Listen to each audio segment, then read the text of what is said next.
Buenos días, compañeras, profesor. En el día de hoy nos corresponde el tema del COVID. Está conformado por Brígida Pinto, Yelinet Cedeño, Joanis Valdés, Erika Mojica y mi persona, Isania Cedeño. ¿Qué es el coronavirus?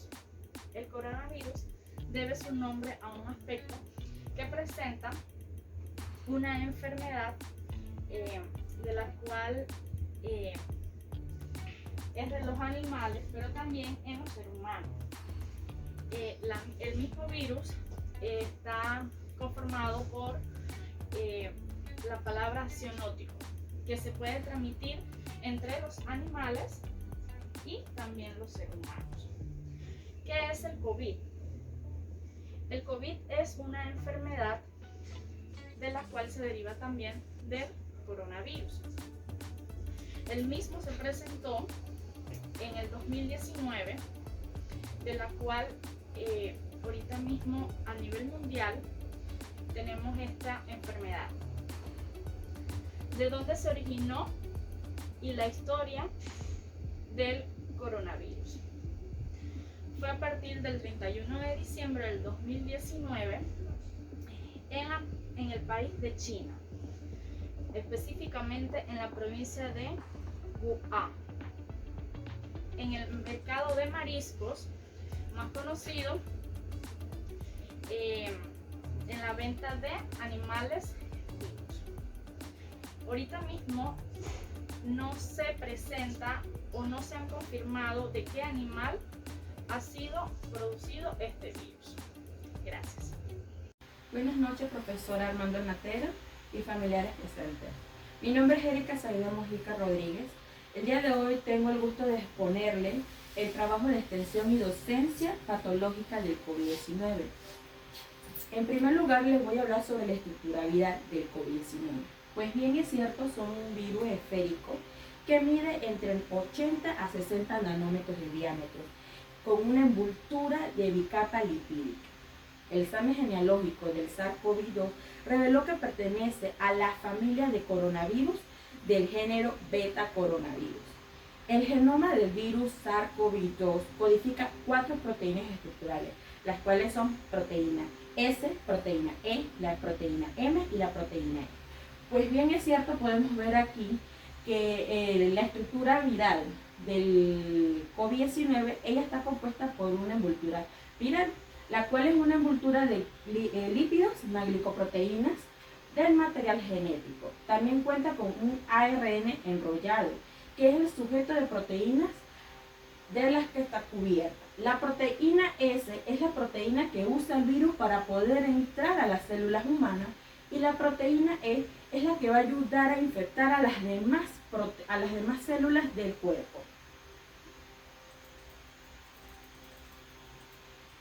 A continuación le hablaré sobre el informe epidemiológico. Una descripción breve del informe epidemiológico del COVID-19.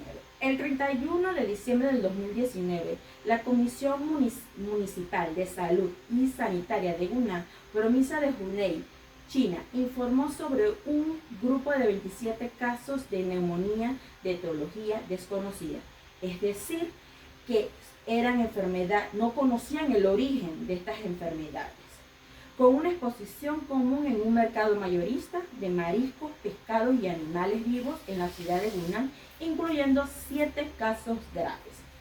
Al inicio, los síntomas del primer caso fueron el 8 de diciembre del 2019.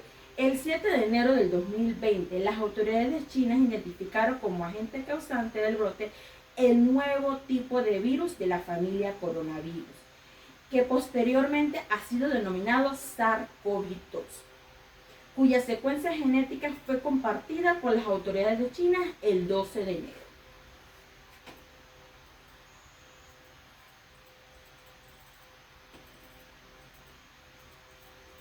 El 11 de marzo, la Organización Mundial de la Salud declaró pandemia mundial.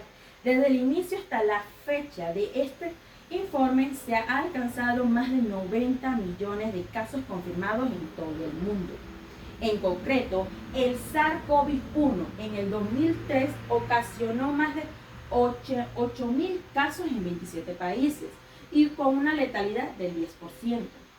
Desde entonces no se ha vuelto a detectar en humanos, pero desde el 2012 se han notificado más de 2.500 casos de MERS-CoV en 27 países, específicamente en Arabia Saudita, con una letalidad del 34%.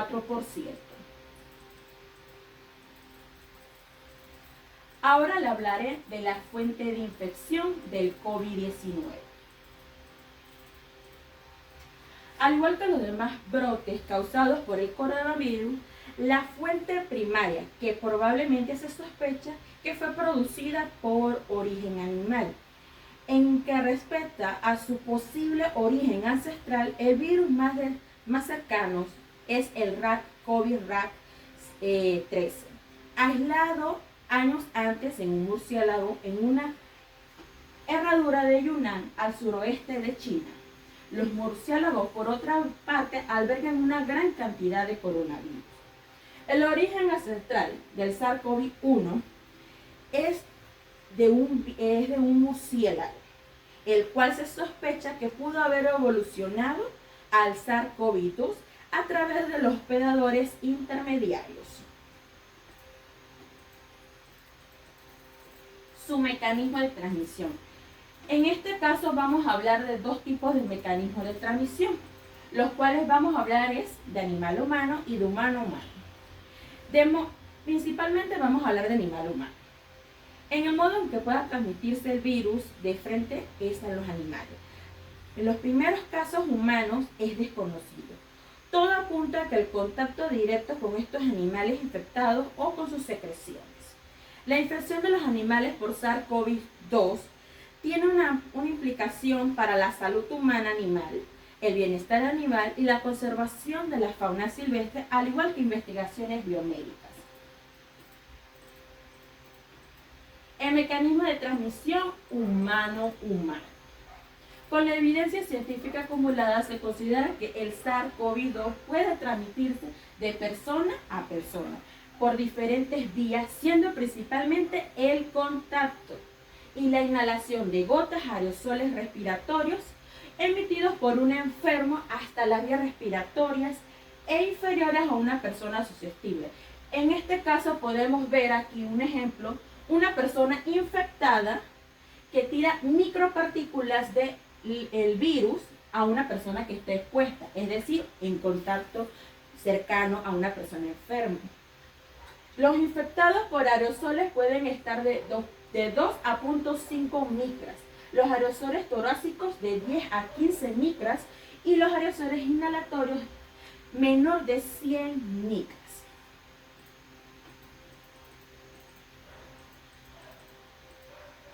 Ahora vamos a hablar de la inactivación del COVID-19. El coronavirus humano, no el SARS-CoV-2, se inactiva de una forma eficiente en presencia del etanol en un 62 a un 71%, de un hipoclorito de sodio de un 0.1 a un 0.5%, de un glutaraldehído en 2% en una reducción de 2 a 4 exponencial de 10 tras un minuto de exposición, mientras que el cloruro de benzalconio está de un 0.4%. El hipoclorito de sodio se da en un 0.06% y el ortofaldehído se da de un 0.05%. Estos serán menos efectivos en un rango de 60 a 61. En condiciones experimentales, el SARS-CoV se pudo reducir de 4 a 6 exponenciales 10 a los 5 minutos de ser aplicado. La regla casera de las concentraciones de una dilución de 1 en 49 y de 1,99 de etanol al 70%. El provino de yodado de 7.5%, el cloricenol de 0.05%, el clorocedina de 0.05%, el cloruro benzalconio en un 0.1%. Las soluciones de jabón líquidas en concentraciones de una dilución de 1 en 49 da una producción del 62% de inactivación. Ahora les voy a hablar sobre el periodo de incubación y la duración de la enfermedad. El periodo de incubación es variable. Generalmente dura de 2 a 7 días. Puede ser hasta 2 semanas. Pues bien, su duración en un tiempo medio desde el inicio de los síntomas hasta la recuperación es de 2 semanas. Cuando la enfermedad ha sido leve es de 3 a 6 semanas. Cuando ha sido grave o crítica. Ahora les voy a hablar acerca del diagnóstico de una persona con COVID-19. El diagnóstico del COVID-19 muestra limitaciones. Al inicio del brote epidemiológico se utilizó una secuencia de genoma viral como método de diagnóstico, pero esta técnica es costosa y es de poca práctica para el procedimiento de grandes cantidades de muestras. Inicialmente también se desarrolló una prueba de ELISA para detectar IgG e IgM, pero tiene inconvenientes de un nucleosódido de viral del SARS-CoV-2, pero tienen inconvenientes para poder arrojar resultados falsos positivos al detectar anticuerpos contra otros coronavirus que causan un resfriado común. Entre las pruebas para el diagnóstico del COVID-19 vamos a mencionar la más utilizada, que es la prueba de PCR, es decir, una reacción de cadena de polimerasa. En tiempo real, para la detección del COVID-19 se ha utilizado con un hisopado de nasofaringeo o un orofaringeo. Las muestras pueden ser almacenadas a 4 grados centígrados hasta por 3 días de colección. La prueba de PCR es la única forma para poder identificar la carga viral en las primeras semanas, mientras que el anticuerpo IgM, es decir, mientras que está actualmente presente, comienza a aumentar alrededor de los días 5 a 7. La prueba de IgE, es decir, que en el pasado se obtuvo, no es detectable usualmente hasta aproximadamente cuando ya la persona tenga 14 días. En realidad solo es buena para la vigilancia epidemiológica instrumental colectiva. Otras pruebas utilizadas podemos hablar sobre la biometría hemática, también conocida como el hemograma. Puede demostrar que en el hemograma una leucoponía, es decir, una disminución en los leucocitos, o una leucocitosis, es decir, un aumento de leucocitos entre el 20 al 30%, una linfogenia, que es la disminución del linfocitos, en el 35 hasta el 83% de los casos. Otra prueba que también se puede hablar son las transaminasas, la ALT y la ACT, que pueden ser elevadas en un 37% de los casos, es decir, que estas contienen unos rangos específicos y el paciente a tener COVID-19, ellas tienden a tener un aumento de esos rangos. Otra prueba que también se utiliza es la procalcitonina, que puede ser anormal a las adiciones de la tomografía del tórax. Puede demostrar una filtración bilaterales en la mayoría de los pacientes. Otras pruebas que también podemos utilizar son el dímero D, que en el hallazgo habitual del COVID-19 se encuentra una elevación frecuente y persistente de 4 a 6 veces el rango de normalidad.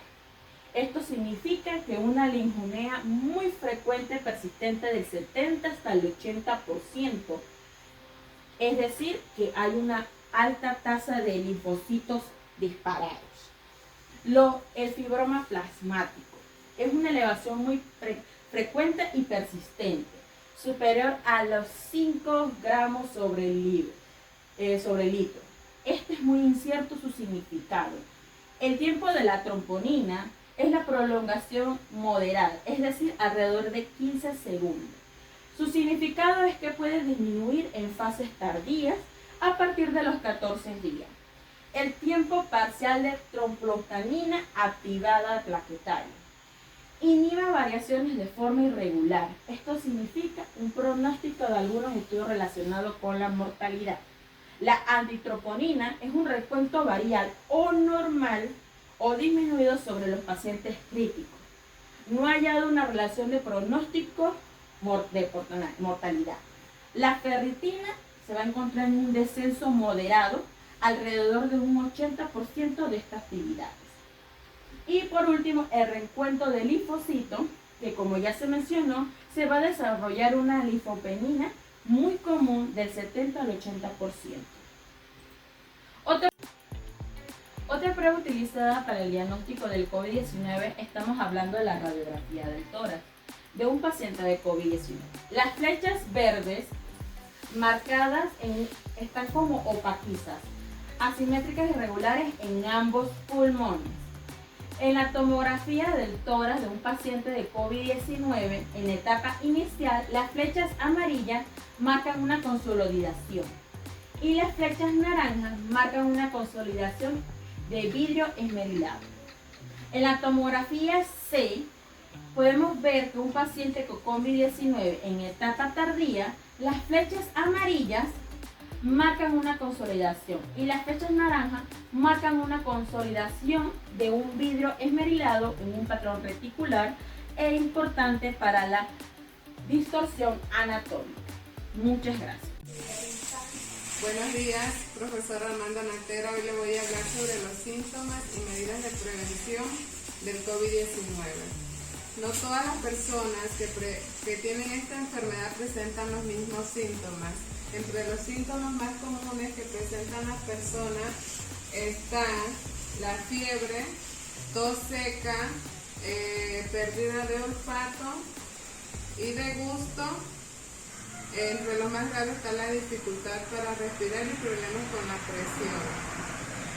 Entre las medidas preventivas que debemos tomar es utilizar elementos de protección personal como mascarillas, pantalla facial. Debemos lavarnos las manos con agua y jabón las veces que sea necesario. No debemos tocarnos la cara con las manos sucias. Debemos también utilizar gel alcoholada o alcohol y mantener una distancia mínima de 2 metros entre cada persona. Entre los tratamientos para el SARS-CoV-2 no hay un tratamiento específico, están investigando diferentes fármacos. Entre los que podemos mencionar está la hidroxicloroquina, el retrocivir, entre otros medicamentos. A ver, hija, ¿cuáles son las medidas que debemos tener para evitar el COVID-19?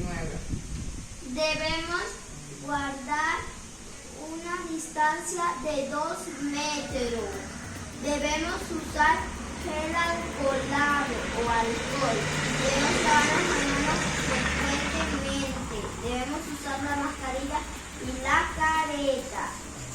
¿Qué síntomas presenta una persona cuando tiene COVID-19? Presenta la tos, la fiebre y dolor de cabeza.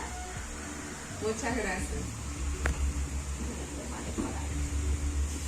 Compañeras, en el día de hoy voy a explicarles sobre la población vulnerable al COVID-19. Como se ha dicho desde el inicio de la pandemia, la población más vulnerable son los adultos mayores, las personas con discapacidad, mujeres embarazadas, personas que no tienen hogar, ancianos que están en los asilos de ancianos, valga la redundancia.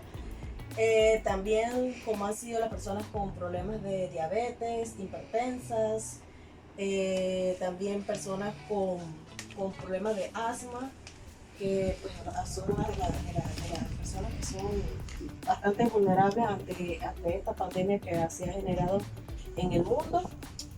También les voy a hablar sobre el comportamiento del COVID en pediatría.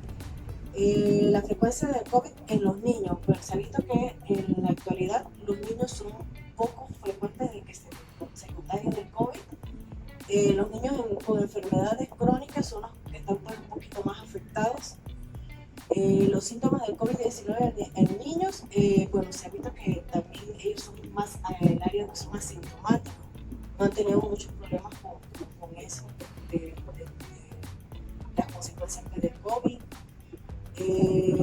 Los recién nacidos hijos de madres con COVID, pues a veces han tratado de separarlos, pero han visto de que es mejor que los niños estén con su mamá, que digamos cuando se salen de los hospitales, cuando recién nacían, tratar de mejor tenerlos junto a su madre, a pesar de que pues que tengan eso, los niños deben de estar con su mamá. También les hablaré sobre las consecuencias del COVID-19 en el mundo. Ha afectado lo que ha sido la educación. Muchos niños ahorita mismo están sin poder ir a estudiar, sin poder nada, por el problema de si no tienen internet, si no tienen el medio de tecnología para poder ingresar a sus clases.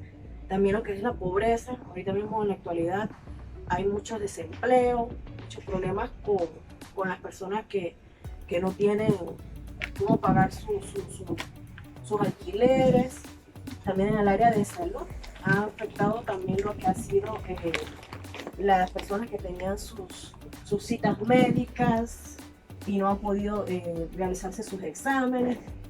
También lo que es la economía ha afectado bastante lo que es la economía a las personas que pues estaban en un nivel y ahorita mismo pues por la falta de dinero, de la falta. Buenas tardes, profesor. Mi nombre es Yelinet Cedeño. El día de hoy les hablaré sobre las estadísticas mundiales y nacionales del trabajo de extensión y docencia patológico COVID-19.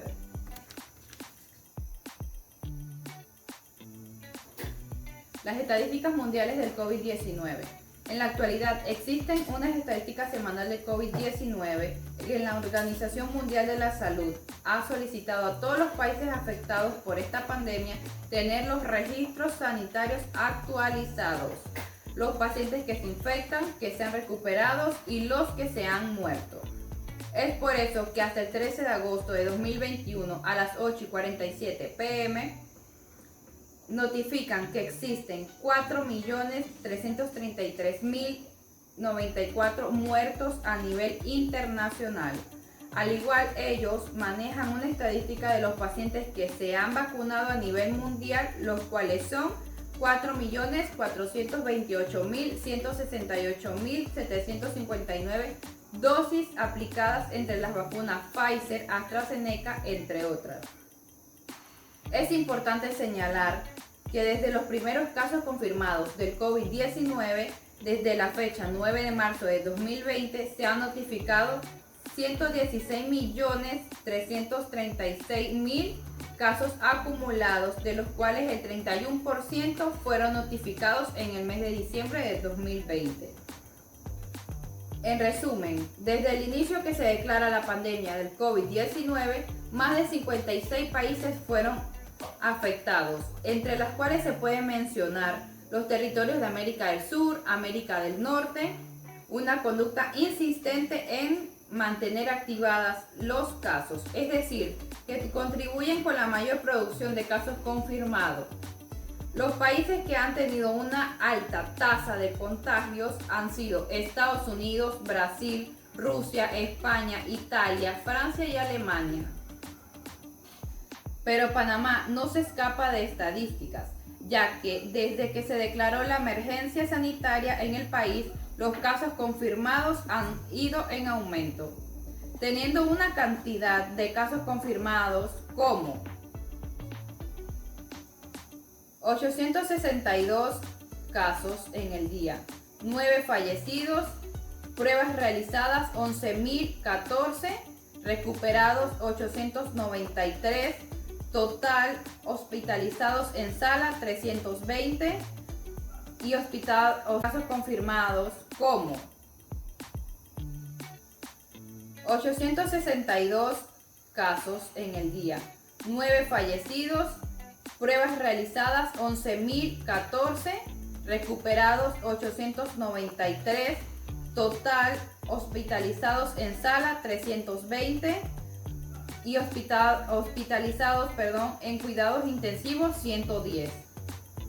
Dichas estadísticas son manejadas por el MINSA, las cuales diariamente notifican a la población panameña a través de los canales de noticias las estadísticas que se manejan.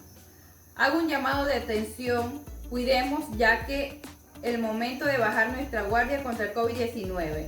Podemos correr el riesgo de contagiarnos nosotros y a nuestros queridos familiares. Mis compañeras y yo los invitamos a vacunarse. Muchas gracias.